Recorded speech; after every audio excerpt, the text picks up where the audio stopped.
This channel does not promote any violent, harmful, or illegal activities. All content provided by this channel is meant for an educational purpose only.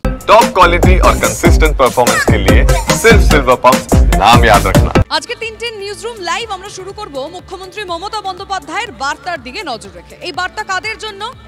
চাকরিহারা শিক্ষক শিক্ষিকাদের জন্য। কি বললেন মুখ্যমন্ত্রী? তিনি বলছেন নিশ্চিন্তে স্কুলে যান, বেতন পাবেন, সবকিছুর দায়িত্ব সরকারের, অর্থাৎ আইন মেনে সমস্ত দায়িত্ব সরকার মেনে চলবে। এবং আরও একটি গুরুত্বপূর্ণ বক্তব্যের আজকে যে বক্তব্য তিনি রেখেছেন তার মধ্যে একটি পয়েন্ট, তা হলো যারা উস্কানি দিচ্ছে তারা কিন্তু বেতন দেবে না, দেবে সরকার। কি বলেছেন মুখ্যমন্ত্রী আজ শুনব। আর শিক্ষক শিক্ষিকারা আমি বলি, আপনারা নিশ্চিন্তে স্কুলে গিয়ে ক্লাস করুন,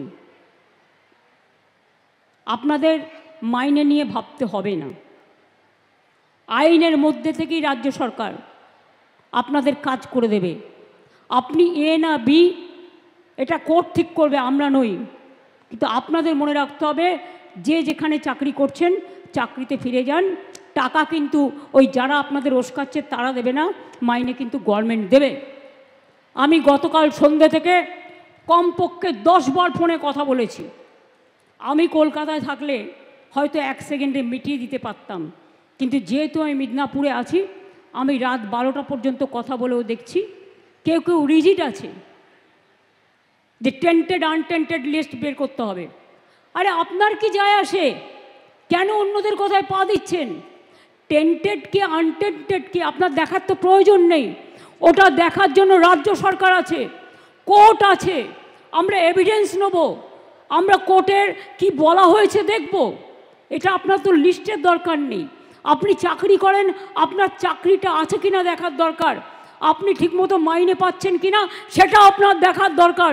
অন্যটা আপনার দেখার দরকার নেই, ওটা আমাদের ওপরে ছেড়ে দিন। যে বার্তা মুখ্যমন্ত্রী মমতা বন্দ্যোপাধ্যায় দিতে চাইলেন এসএসসি ভবনের বাইরে পর্যন্ত, সেই বার্তা কি পৌঁছলো? আর পৌঁছলেই বা তারা এই কিভাবে দেখছেন বক্তব্যকে? শর্মিষ্ঠা চক্রবর্তী সরাসরি আমাদের সঙ্গে রয়েছেন এসএসসি ভবনের একেবারে বাইরে থেকে। শর্মিষ্ঠা, গতকাল থেকে এখনো পর্যন্ত সেই সমস্ত চাকরিহারা শিক্ষক শিক্ষিকারা বসে রয়েছেন, তারা আজ মুখ্যমন্ত্রীর বক্তব্যকে কিভাবে দেখছেন? লিমা, সাধারণ মানুষের চিন্তা ভাবনার কথা যদি বলি, কোনো মানুষ সরকারি চাকরি পাওয়ার পর তারা একটু একটু সংসারটা গুছোতে শুরু করেন, কারণ একটা নিশ্চিন্ত উপায়ের জায়গা, নিশ্চিন্ত আয়ের জায়গা। কিন্তু কে ভেবেছিল 7 বছর চাকরি করার পর এই মুহূর্তে এসএসসি ভবনের সামনের রাস্তা তাদের কাছে সংসার হয়ে যাবে?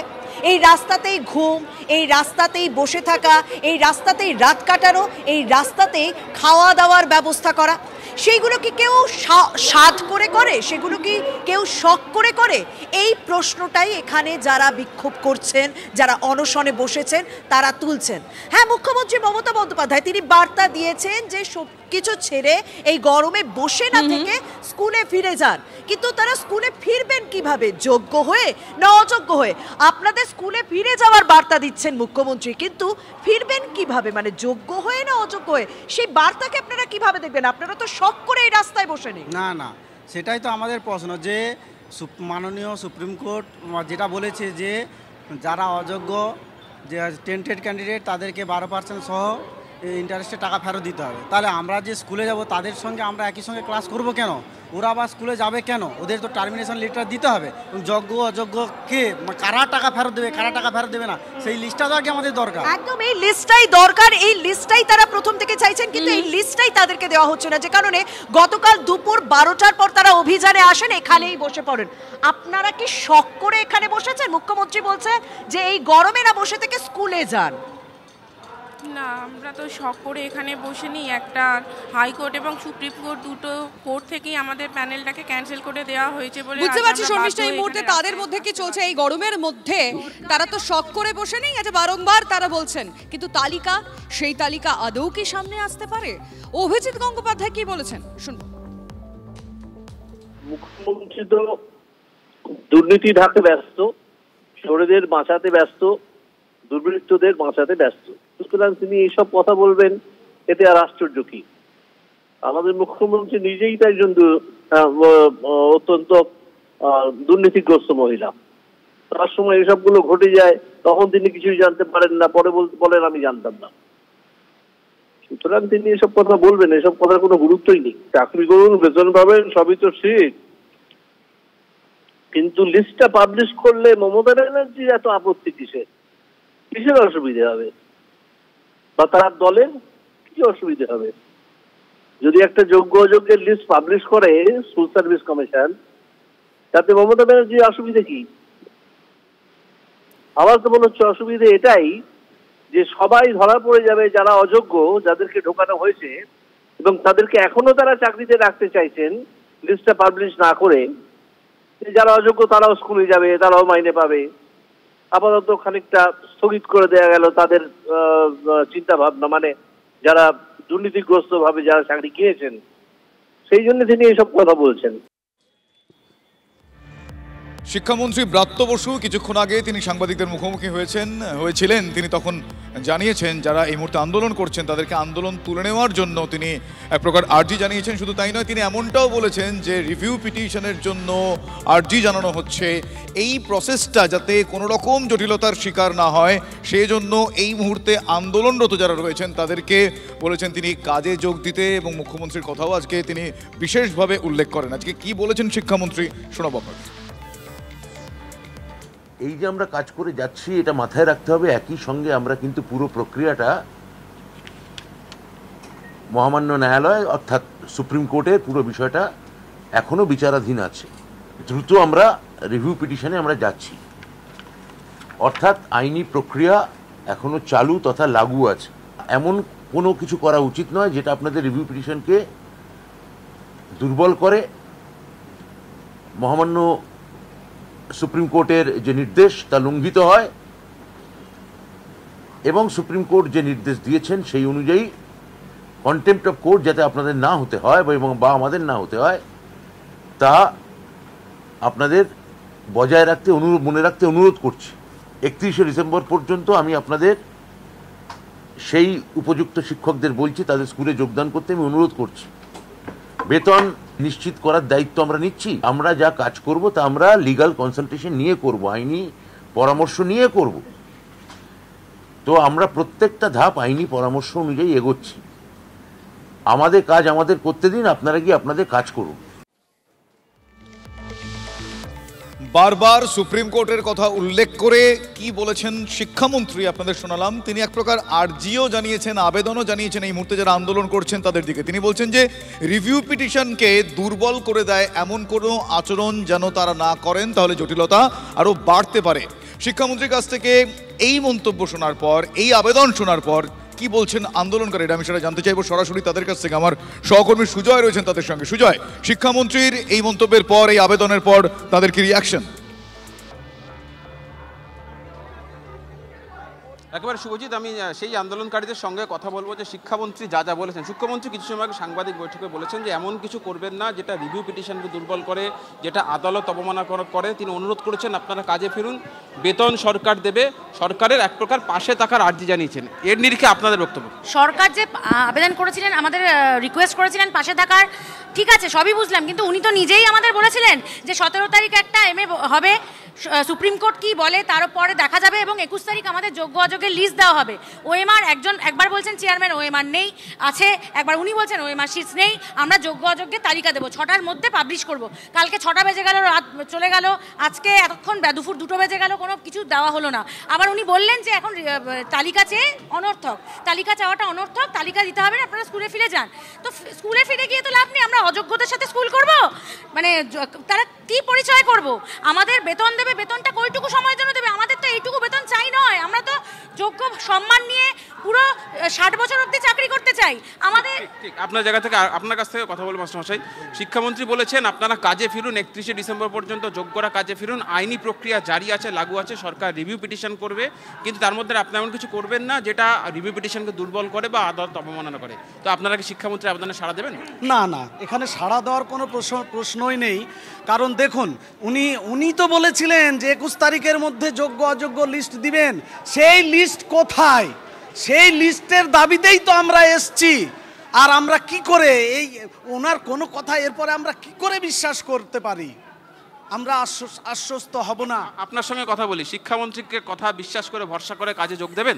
একদমই নয়। শুনুন, বিষয় হলো যে আমরা মাইনে দিচ্ছি, আপনারা যান। মাইনে দিচ্ছি মানে মাইনে কি ওনার বাড়ির ঘর থেকে দিচ্ছেন? পাবলিকের টাকা তো। এখানে যোগ্য অযোগ্য বাছাই করলে তবে তো আমরা সম্মানের সঙ্গে স্কুলে যাব। স্কুলের কি করে ঠিক করবে কে অযোগ্য কে যোগ্য, সেটা তো ঠিক করবে, ঠিক করে দিলে তবে তো আমরা স্কুলে ঠিক মতন যেতে পারবো। আর প্রথম কথা, এনারা যেভাবে মিথ্যা একদমই সুজয়, তুমি তাদের কাছ থেকে, যাদের কাছ থেকে তাদের প্রতিক্রিয়া নিলে, ঠিকই তুমি যেই সম্বোধন তাদেরকে করলে সেখানে আন্তরিকতা রয়েছে। মাস্টারমশাই দিদিমণিরা আজ তারা রাস্তায় তাদের হকের চাকরির দাবিতে তারা এই মুহূর্তে আন্দোলন করছেন। মানে শিক্ষা যখন রাস্তায় নেমে আসে তখন সেই পরিস্থিতি কেমন দেখতে হয় সেটা দেখতে পাওয়া যাচ্ছে অনেকটাই। কিন্তু প্রশ্ন যে এখনো পর্যন্ত উঠেছে তার উত্তর সময়ের কাছে, আমরা অবশ্যই অপেক্ষায় থাকব। সত্যি আমরা অপেক্ষায় আছি। আর চাকরিহারারা যারা আজ পথে বসে আছেন, শুধু তারাই আজ পথে বসে নেই, তাদের পরিবার পরিজনরাও তাদের সঙ্গে তাদের লড়াইয়ে সামিল হয়েছে এক মা।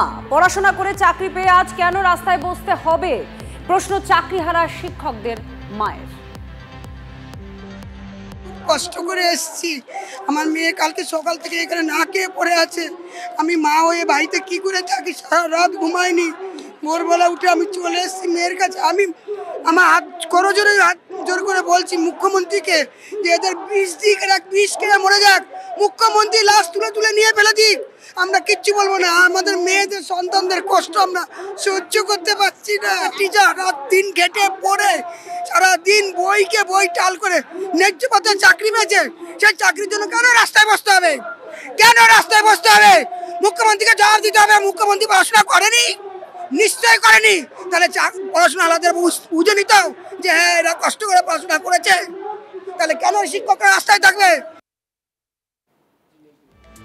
গতকাল থেকে আমরা আপনাদেরকে দেখাচ্ছি যারা চাকরিহারা শিক্ষক শিক্ষিকারা রয়েছেন তারা না খেয়ে দিয়ে, মানে এমনকি কাল রাতে দেখিয়েছিলাম জল পর্যন্ত তারা পাননি, বসে রয়েছেন। কিন্তু ভিতরে যদি কোনো খাওয়ার যাওয়ার মতো পরিস্থিতি তৈরি হয় তাহলে কিন্তু বারংবার তারা আটকেছেন। কাদের জন্য?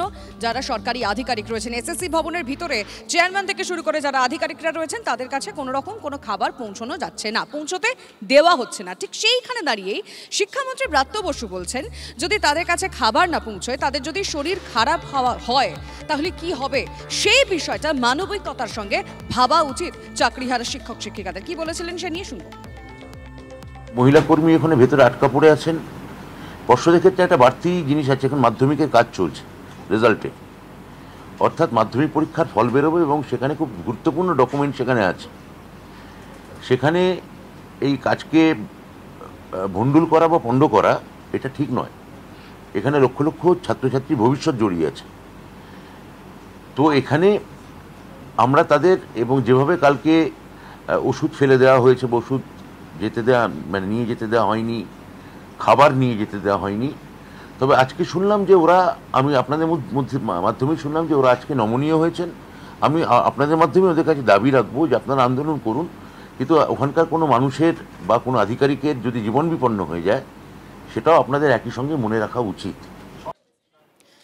আমি সংক্ষেপে কথা বলবো আমাদের রিপোর্টারের সঙ্গে। সুমন এই মুহূর্তে রয়েছেন। সুমন, ভিতরে এবং বাইরে দুদিকেই আমরা পরিস্থিতির দিকে নজর রাখছি, কিন্তু ভিতরে খাবার পৌঁছতে দেওয়া হচ্ছে না। গতকাল থেকে আমরা সেই ছবিটা দেখেছি, কিন্তু নমনীয়তার কথা শিক্ষামন্ত্রী বলছেন এভাবে, সেটা নিয়ে যারা নমনীয় হওয়ার কথা নিজেরা কি ভাবছেন চাকরিহারা শিক্ষক শিক্ষিকারা? দেখো দিমা, আজকে সকাল থেকে তারা নমনীয়, তারা খাবার অ্যালাউ করছেন, জল অ্যালাউ করছেন, ওষুধ অ্যালাউ করছেন, এমনকি তারা নিজেরাও খাবার নিয়ে গিয়েছিলেন চেয়ারম্যান যাতে খান, সুস্থ থাকেন, সুস্থ না থাকলে কাজ কি করে হবে। স্বাভাবিকভাবে এই তরজা আছে। তবে তোমাকে একটা ইম্পর্টেন্ট কথা বলে রাখি, এসএসসির তরফ থেকে একটা তালিকা, সেটা কিন্তু শিক্ষা দপ্তরে পাঠানো হবে কিছুক্ষণের মধ্যেই, কারণ আগামীকাল হাইকোর্টে একটা মামলা রয়েছে, সেখানে এই কারা অযোগ্য কারা যোগ্য এই সংক্রান্ত একটা তালিকা দিতে হবে এসএসসিকে। সেক্ষেত্রে দপ্তর সেই তালিকা পেশ করবে। একদিকে যখন শিক্ষামন্ত্রী আবেদন করছেন, স্কুলে ফিরতে বলছেন, মানবিক হবার কথা বলছেন, তখনও কিন্তু এসএসসি চেয়ারম্যান তিনি ভেতরে আটকে রয়েছেন, তিনিও কিন্তু কাজ চালিয়ে যাচ্ছেন। সবটাই কিন্তু একসঙ্গে চলছে, একটা অভূতপূর্ব পরিস্থিতির মুখোমুখি গোটা বাংলা। বেশ, নজর রাখো সুমন। অবশ্যই আমরা তোমাদের মাধ্যমে আমাদের দর্শকদেরকে প্রতিটা মুহূর্তের ছবিটা দেখাচ্ছি। ধন্যবাদ।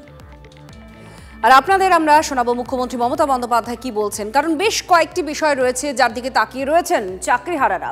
স্কুলে না গিয়ে কেন আন্দোলন করছেন চাকরিহারা শিক্ষকদের, এই প্রশ্ন করেছেন মুখ্যমন্ত্রী। গ্রুপ সি আর গ্রুপ ডি এর বিষয়ে আইনি পরামর্শ করতে দিন, দরকার হলে রিভিউ পিটিশনে যাব এই আশ্বাস দিয়েছেন রাজ্যের মুখ্যমন্ত্রী। যারা চাকরি খেয়েছে তাদের উপরে বিশ্বাস করবেন না, এই বার্তাও দিয়েছেন মুখ্যমন্ত্রী। শিক্ষক শিক্ষিকারা যারা বসে আছেন, কেন বসে আছেন এই গরমের মধ্যে কষ্ট করে? আপনারা স্কুলে যান। আমি তো আপনাদের বলেছি, সুপ্রিম কোর্টে আপনাদের টাকা বন্ধ করে দিয়েছিল, চাকরি বাতিল করে দিয়েছিল, কিন্তু আমরা তো রিভিউ পিটিশন করেছিলাম এবং তাতে তো আমরা বলেছি যে আপনারা মাইনে পাবেন এবং সিস্টেম অনুযায়ী মাইনে আপনাদের কাছে চলে যাবে। এর জন্য কারো প্ররোচনা দেওয়ার দরকার নেই, দাঙ্গা করার দরকার নেই, উত্তেজনা করবার দরকার নেই। আর গ্রুপ সিডি যেটা বাতিল হয়েছে, আমাদের আইনজীবীদের সাথে পরামর্শ করতে দিন। আমরা আইনজীবীদের সাথে পরামর্শ করে বাদবাকিটাও আমরা নিশ্চয়ই আবার দরকার হলে রিভিউয়ে যাব, এইটুকু বিশ্বাস আমাদের উপর করতে পারেন। যারা আপনাদের চাকরি খেয়েছে তাদের উপর ভরসা করবেন না, যারা চাকরি ফিরিয়ে দিয়েছে তাদের উপর ভরসা করুন। আর সুশোভন আমাদের প্রতিনিধির সঙ্গে রয়েছেন। সুশোভন, এই গ্রুপ সি গ্রুপ ডির চাকরিহারা যারা, তারা কি বলছেন? তাদের জন্য আইনি পরামর্শ নিচ্ছে সরকার, একথা আজকে মুখ্যমন্ত্রী জানিয়েছেন। কি বলছেন তারা?